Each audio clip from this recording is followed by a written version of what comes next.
Well, howdy. Nearly Senior Citizen here. Greetings, boys and girls, and welcome to this, another brand new day with me waving my arms around as if I'm conducting a choir. Or some form of symphony.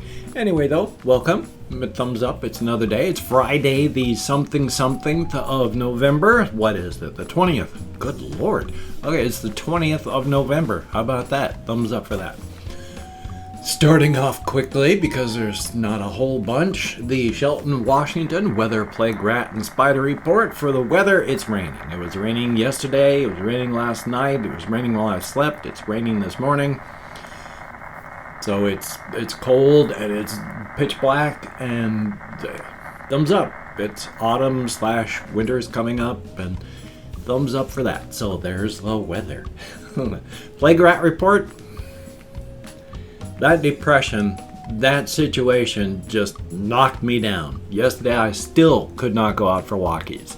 Part of that, of course, is after going to therapy, in a good way, everything is all tangled up in my head. Because, when you talk, when you bring up stuff, you're dredging up things that you maybe haven't dredged up in a while. So things have to settle back down. And it's not bad, that's just what happens. So I had that on top of things, so I just couldn't go walkies last night. I tried, I got really close, but then just couldn't make it out the door. I feel much better depression-wise today, so I'm finally up and out of the wreckage, and I am walking again. So that is a good thing. It just took a little longer. So, yay! But still, past that. So, Plague Rat Report, you know what's happening. You know what's happening. Hopefully you're not in the United States because it's a nightmare here with the Covfefe bug. So, yay. I can only hope I'm going to survive this. I've always practiced my social isolation for the past couple decades because I am an extroverted introvert. I don't so much like interacting with people, but I like being around human activity. So as long as I'm around people, I spend like 95% of my waking time right here in this room, in this chair. But I have two housemates, and they take care of neighborhood kids right now, so there's people. And that recharges me. That's fine. I don't actually need to interact with anybody except to walk down, go to the bathroom, eat food when I go out and do things. I talk with people and all that. I interact, but past that, I'm fine up here. I've been an extroverted introvert for decades. It's only the past couple years that I've really come to understand that that's who and what I am. It's not necessarily a bad thing, as long as you are just separate, but not isolated. If you are alone, but not lonely. And when I need human interaction, I go and interact with people. So I'm fine, just largely being a loner. Thumbs up for that. I do like people, but right now, oh, hokey smokes, I'm in that 4%, you don't survive this range. And while 4% doesn't seem bad, remember, it's not binary live or die. It's, 4% chance that I won't survive. But a good 40 to 50% chance I'm going to pick up some horrific, debilitating disability that will plague me for the rest of my years. No thanks. I've got enough disabilities right now. I don't need to add anything else on top of it. So, yay on that. But as stated, past that, I'm just surviving. So yesterday I recorded and I edited and rendered and uploaded. After having therapy, I talked with my therapist, and he's working hard to try and get me onto an antidepressant and onto, I think he wants me on like Adderall, because he really thinks that would help. And I think something would help. The things I've used in the past have all been self-destructive, like alcohol has slowed me down so I could concentrate. But that window of useful drunkenness. If I'm right here, that window of useful drunkenness always swung past me so quickly as I just kept drinking. So I was not drunk enough to be able to slow down. Small window and then too drunk. Because I didn't drink for pleasure, drank to get drunk. I was that kind of alcoholic. And so I can't drink. I don't drink a little bit. I don't drink to feel just, I'm slightly out of my shell. No, when I drink to get drunk. And my liver can't take that. So I don't. There are people that can do social drinking. And there are some people that can come back from the brink of death and go, okay, I need to regulate. And they can. I can't. Also, last night when I went to bed, I took ibuprofen, I took caffeine tablets, and I took a lot of, let's see. I have one or two of these left. I took some concentrate out of my pen, and I slept okay. Now my legs, my calf muscles, and that inner thigh muscle on my upper right thigh, they all twitch and pull all day. But because I am moving, because I'm sitting, because I'm not in a lying down position, they can't really do a whole lot. So I can feel my calf muscles twitching and pulling all the time. I can feel my toes going, because the muscles in my calves are pulling. And so my feet and my toes are always moving, and my calves are always twitching, and I can feel that right inner thigh muscle kind of just periodically going, yeah, I'm still here. Still here. Not cramping, just going. And so when I lay down in bed, and there's not movement, there's not a floor, there's not my chair holding my feet, not my chair, my shoes holding my feet in position. The minute I lay down, because I'm a side sleeper, and I get onto my side and I have my hips bent at like a 45-degree angle, and then my knees are bent, and then my feet are just my feet. And then the minute I lay down, those muscles just pull my toes in and my feet start bending downward to cramp up. And that thigh muscle starts to really go,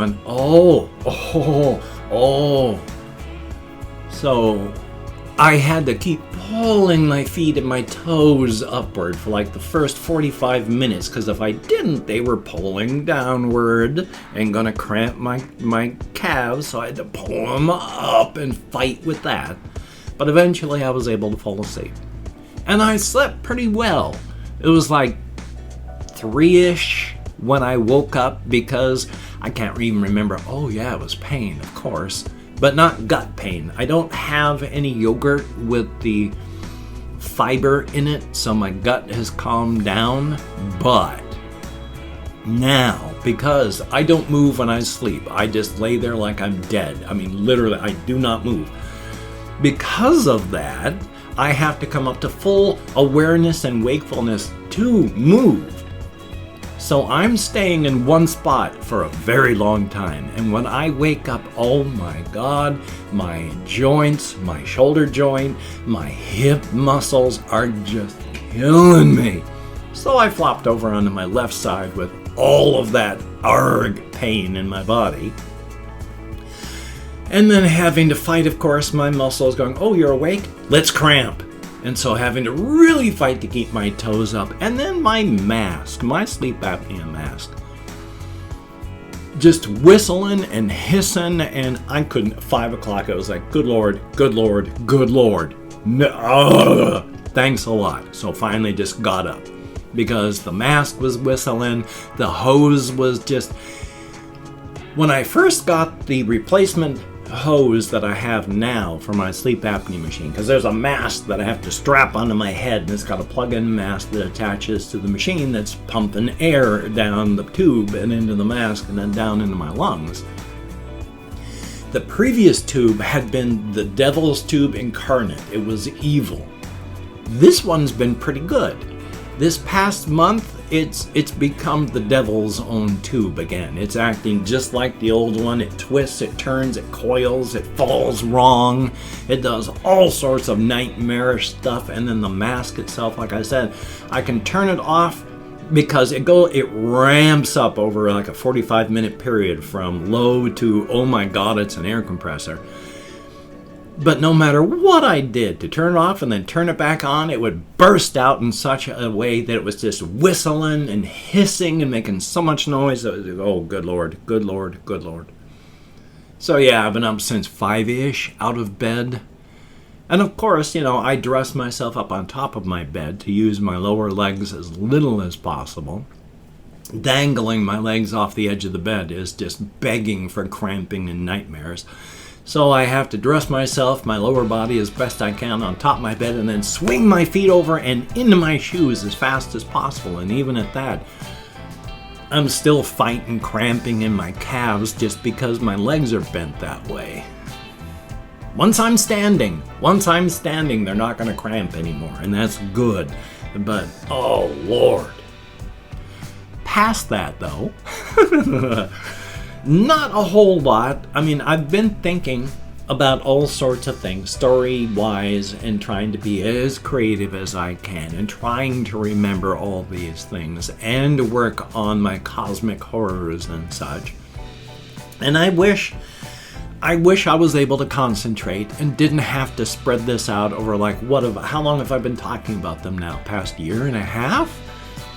And it's like all that, it should be compressed into a smaller period, but with my brain and the way that it works, I'm doing the best I can. One thing I still want to talk about here is the cosmic horror Gotzi Ray, who, as I've mentioned, of the 12 children, because there is the main cosmic horror, I guess I'm going to talk about this first. Because there is the main cosmic horror, Amaterasu, and she is the mother of the 12 siblings, and they are siblings. She live birthed them. She, even though she is effectively a gigantic maggot squirming through darkness and just laying billions of eggs constantly, because of what and who she is, with her power level and intelligence and stuff, it's like Cthulhu, the Great Cthulhu. The Great Cthulhu is when it rises, when the stars are right. This is Lovecraftian, of course. When the stars are right, it's going to rise up, and then it's going to rampage over the earth, destroying everything. Cthulhu, even though it's going to wade into the fight, like, hey, let's do this, and just act like a rampaging, mindless beast, it's smarter than everyone on the planet combined. You cannot fool or trick this thing. It's like playing constant 25-dimensional chess. Amaterasu is like that. She's this blind, squirming maggot thing, but intelligence-wise, I mean, she's solving like quantum stuff in her head just mindlessly. Just that's stuff to keep her going. Power-wise, you could take the half of all the strongest creatures in the multiverse, which is an infinitely sized thing. Take half of all the most powerful things in an infinite-sized container, and they're almost as strong as she is altogether. So she's tough. I mean, all of her children put together wouldn't really be able to take her down. But that's Amaterasu. She doesn't leave the Infinite City. She's just having her... There's other children that are the Sugu, and they are just like effectively mindless things, and they are constantly converting the Infinite City into brooding chambers for her to lay eggs in. And that's what she does. Well, I guess I'll talk about not Amaterasu, Gotzi Ray more tomorrow, because that's more just an understanding. If you hear me talk about Amaterasu, she is the Gakira, the most powerful thing in the entire multiverse. But even at that, she's not physically the most powerful. And I'll talk about more about that later. Not right now, though, because I've opened up 24 hours worth of comments in my community tab, and I'm going to go through and thank 20 to 25 people for having left me a comment. I'm not reading the comments right now. I'm just thanking you for having taken the time and expended the calories. If I mispronounce the username, and I probably will, no disrespect is intended. I'm an American English speaker, and even though I count in American Sign Language on the fingers of this hand with my depression, fibro, and more, I'm sometimes lucky I can remember what my own name is. So, with my Chrome, we have Merzik417. Very good advice. Thank you very, very much. And Jarpy, greatly appreciated. Russian Timing, thank you for the information. Very, very cool. Duskribolo, thumbs up and thank you. Jacob Aitken, thumbs up and thank you very much. Tommy Nelson, thumbs up. We have Koala, the best koala in the world, thumbs up. There is the Russian Potato, the best kind of potato. Eddie Vera Lopez, thumbs up. Christopher Thomas, greatly appreciated. Josh456, thumbs up and thank you. Confused Owl 29. I have had toenails cut off by various snippers, and I have fingernails removed surgically. So, I'm sorry. We have Rexo Man, thumbs up, and there is Sebastian Ferris, greatly appreciated. Lance Richmond, thumbs up.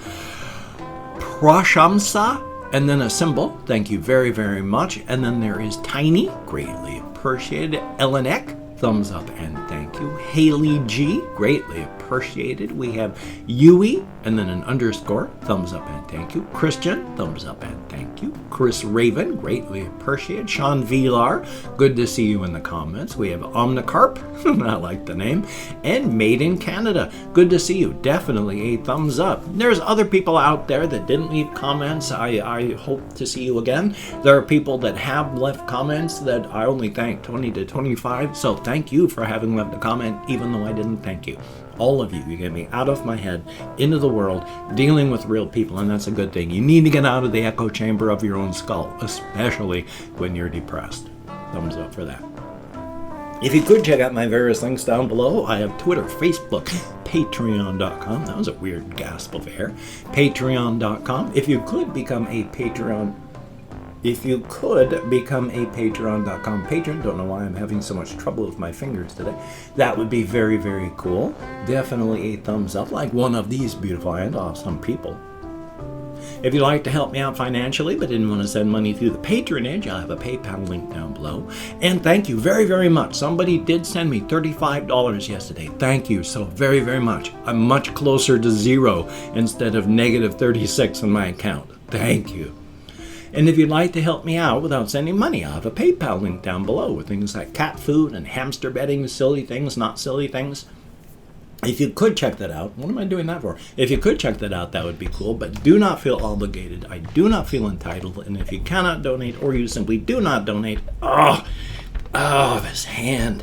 Do not sever your radial nerve. It's really not worth it. I have got so much trouble, even in the 5 years since I have severed my nerve, and in the 3 years since it's grown back. It's not worth it. Don't do it. Where was I? Anyway, though, thank you all so very, very much. I have forgotten where I was. So, yeah. I do want to say, though, that the lobster hat wearing duck head of judgment suffers from a surplus of scorn. It is ready, not eager, but ready to cast that scorn upon all whom it finds disappointing. Do not disappoint the lobster hat wearing duck head of judgment. It suffers from a surplus of scorn. And of course, Black Lives Matter, damn it. And justice for everybody. The jack-booted, brown-shirted fascist thugs in police uniforms keep brutalizing and murdering in their homes and on American streets. Please, wear a mask. Wash your hands. Try not to touch your face. Practice your social distancing. We gotta hunker down to get through this. We can do it. You just gotta wear a mask, people. You can do it. You can do it. So, you take care.